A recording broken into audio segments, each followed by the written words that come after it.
Hi Beth, I can't thank you enough for this opportunity to get involved remotely from Bangladesh. I want to take a few minutes to talk about how nonprofits and free agents can work together.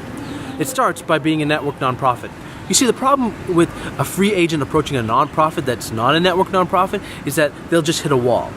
Because traditionally, nonprofits are very leery and resistant to outsiders doing things for their organization, especially if that outsider wants a certain degree of independence and doesn't want to become an employee or a consultant. My friend Edward Granger Happ, working at the Red Cross, calls this not invented here syndrome. I believe you, Beth, call this being a fortress. So whether you're a fortress or have not invented here syndrome, that's not the ground in which a free agent can work with a nonprofit. You have to be a network nonprofit, and I'm sure you'll be explaining exactly what that means. It's also important to understand that free agents are a very broad term, and that it includes a great deal of variety and variability.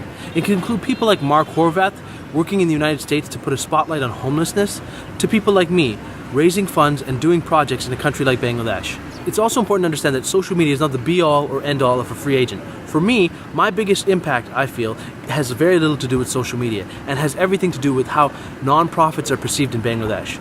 You see, in Bangladesh, which is a country where my parents are from, there's an intense distrust of nonprofits here. In fact, there's a saying, NGOs taka kai fele, which literally translates to charities eat the cash. Conversely, there's a great deal of respect and trust afforded to individuals doing charity work outside of the NGO system. Instead of doing what Nicholas Kristof calls DIY aid or do-it-yourself aid, I've been trying to be a bridge maker by being an individual who works with instead of for a nonprofit, by going out into the field together, doing projects together with a nonprofit.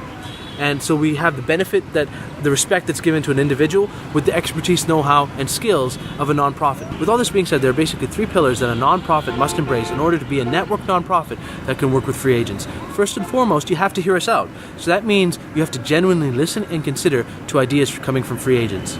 Secondly, you need to be able to cultivate within your organization employees who can be allies for free agents, because those allies will be the ones internally advocating for these ideas. That's very important because as an outsider, it is not my place or my role to navigate your institution.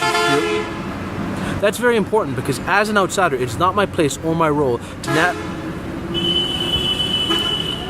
That's very important because as an outsider, it's not my place or my role to navigate your institution's bureaucracy or politics, which of course exists with every organization. Finally, it's important to be able to turn ideas into action. I'd now like to end by talking about